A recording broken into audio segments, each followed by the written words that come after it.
안녕하세요. 경제를 말하다입니다. 얼마 전 아이폰 14가 출시가 되었습니다.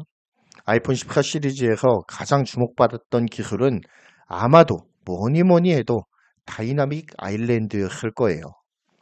펀치홀의 선구자라고 불리는 삼성전자조차도 미처 생각하지 못했던 아이디어였기 때문에 더 돋보이는 것처럼 보였는데요.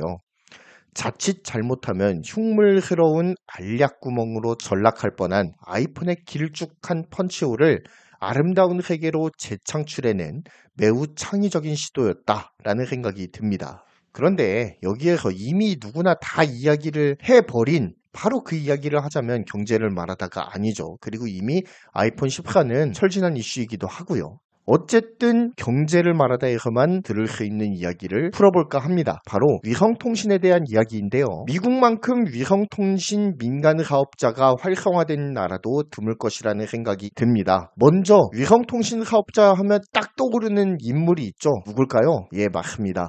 바로 일론 머스크이죠. 하늘을 뒤덮고 있는 스타링크 위성들이 민간 위성통신 사업자의 대명사처럼 인식되고 있는 시기에 우리는 살아가고 있습니다. 테슬라의 일론 머스크 CEO는 하늘에 약 4만 2천 개 정도의 저궤도 위성을 띄워서 지구상 어느 곳에서라도 양질의 인터넷 서비스를 제공하겠다는 야심찬 계획을 실행으로 옮긴 인물로 유명합니다. 지구 전역을 저궤도 군집 위성으로 덮음을 통해서 사각지대가 없이 초고속 인터넷 통신을 사용할 수 있는 서비스인 스타링크 서비스를 통해 테슬라는 자사의 전기 자동차에 대한 지배력을 높이는 작업을 시행 중에 있습니다. 현재의 자율주행 시스템의 메커니즘은 어떻게 이루어지고 있을까요?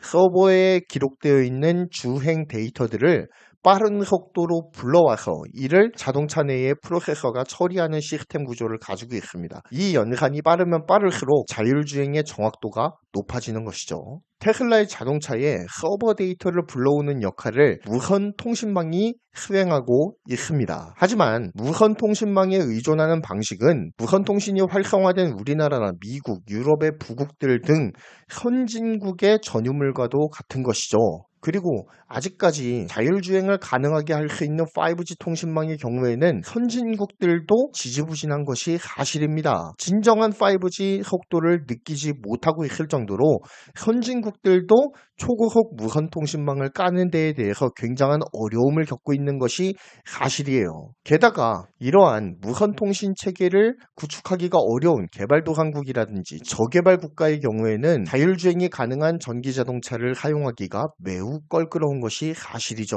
인프라 자체가 없으니 말입니다. 전기자동차가 활성화되고 자율주행이 진일보하기 위해서는 이 무선 통신망의 제약을 받지 않고도 세상 그 어느 곳에서라도 주행 데이터를 자유자재로 받을 수 있는 새로운 방식의 통신이 필요하게 되었습니다. 그리고 일론 머스크는 그 해답을 하늘에서 찾은 것이죠. 사각지대가 없는 열린 공간인 하늘에 위성을 띄워서 위성을 통해 데이터를 빠른 속도로 전송을 받을 수 있다면 무선 통신망이 활성화되지 않은 국가에서도 테슬라의 자동차를 판매할 수 있는 근거가 생기는 셈일 테니 말이죠.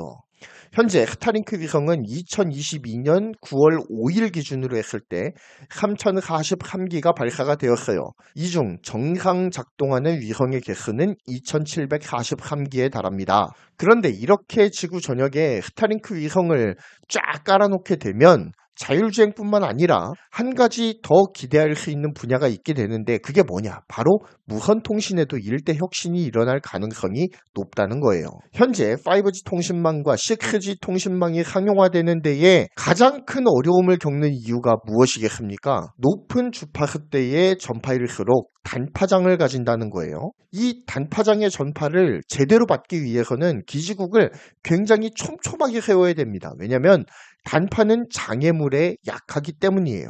즉 실질적으로 5G나 그 이상의 통신망이 가진 속도를 온전히 즐기기 위해선 4G망보다 훨씬 더 많은 기지국을 설치하는 것이 필요합니다. 아직 실현되진 않았지만 말입니다. 밀리미터파 웨이브가 지상의 기지국이 아니라 하늘의 위성에서 쏘아진다면 어떨까라는 상상을 해보았습니다.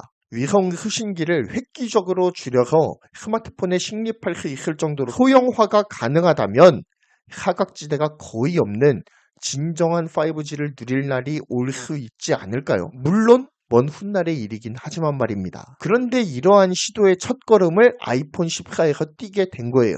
위성통신 서비스는 사실 아이폰 13에서 비상용으로 탑재될 것이라는 루머가 심심찮게 돌기도 했던 기술입니다. 하지만 아이폰 13에서는 애석하게도 탑재가 되지 않았었죠.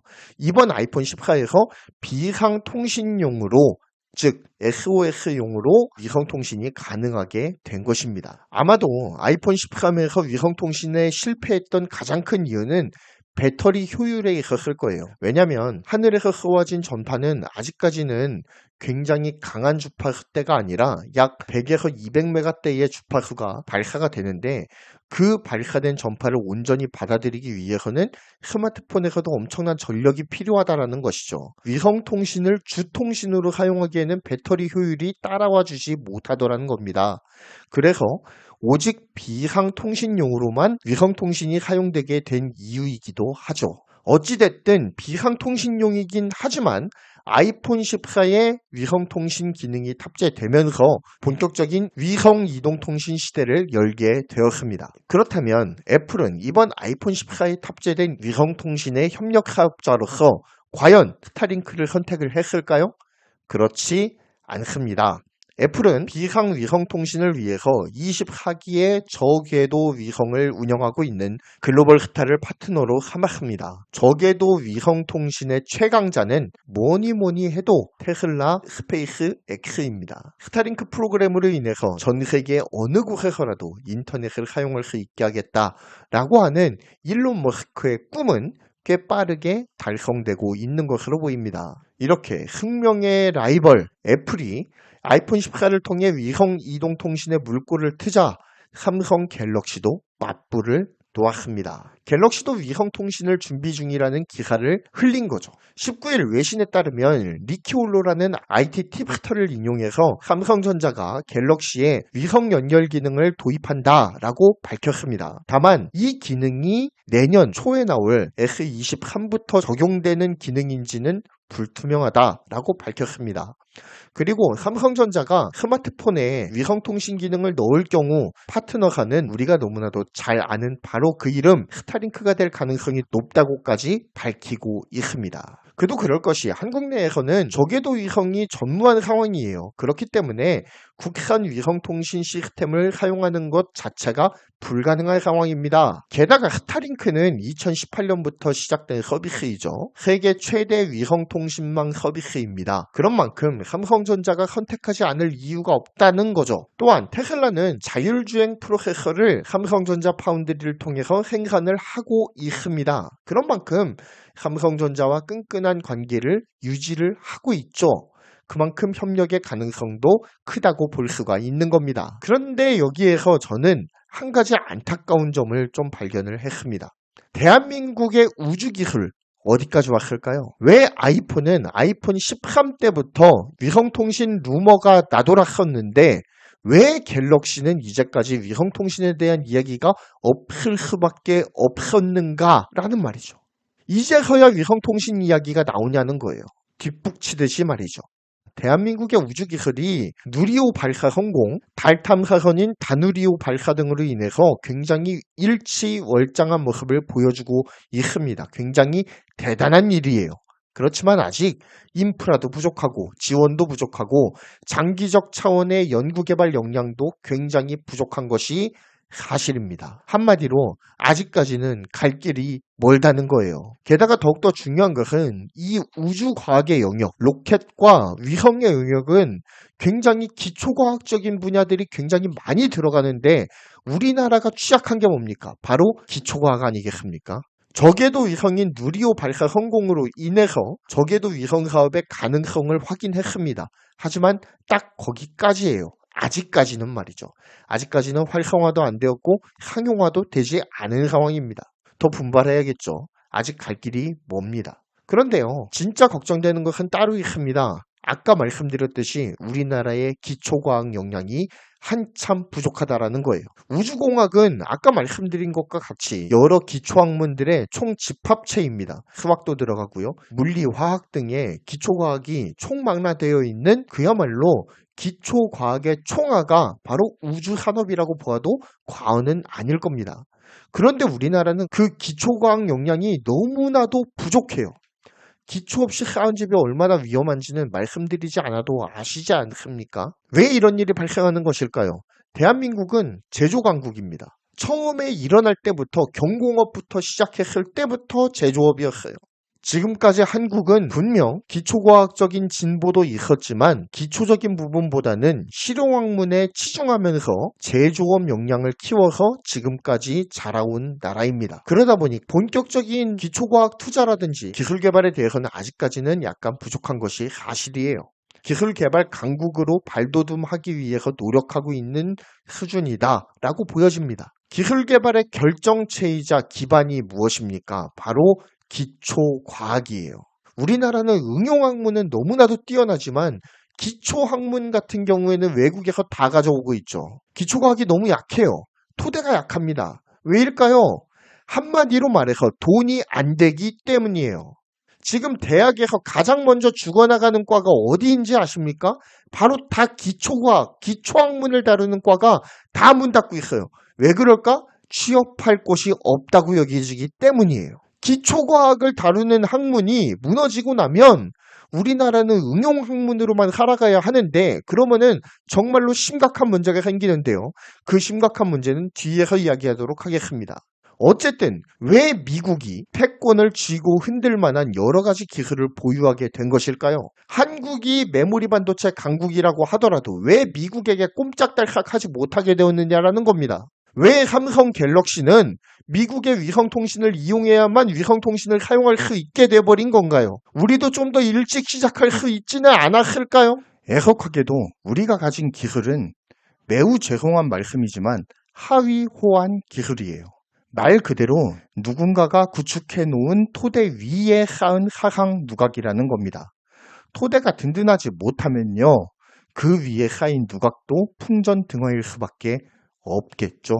그렇다면 그 어떤 누가 흔들더라도 굳건히 버틸 토대가 탄탄한 그런 집을 짓기 위해선 어떻게 해야 할까요? 당장에 돈이 안 된다고 여기던 기초가 튼튼해야 합니다. 우리가 지금 돈을 벌고 있는 모든 기술들은 돈이 안 된다고 터부시해왔던 바로 그 기초 학문이 든든한 토대를 이루고 있는 기술들이 매우 많아요. 그런데 우리는 빠른 경제 성장이 우선이었기 때문에 그 기초를 등한시해왔던 경향이 없지 않아 있습니다. 이제는 시각과 포커스가 달라져야 한다는 이야기를 드리는 거예요. 선조들의 근면성실함이 있었기 때문에 오늘의 우리가 있을 수 있습니다. 나라는 부강해졌고요. 고부가가치 제조업 활성화를 통해서 제조 경쟁력을 굉장히 탄탄하게 확보하고 있습니다. 이것이 바로 우리나라의 강점이에요.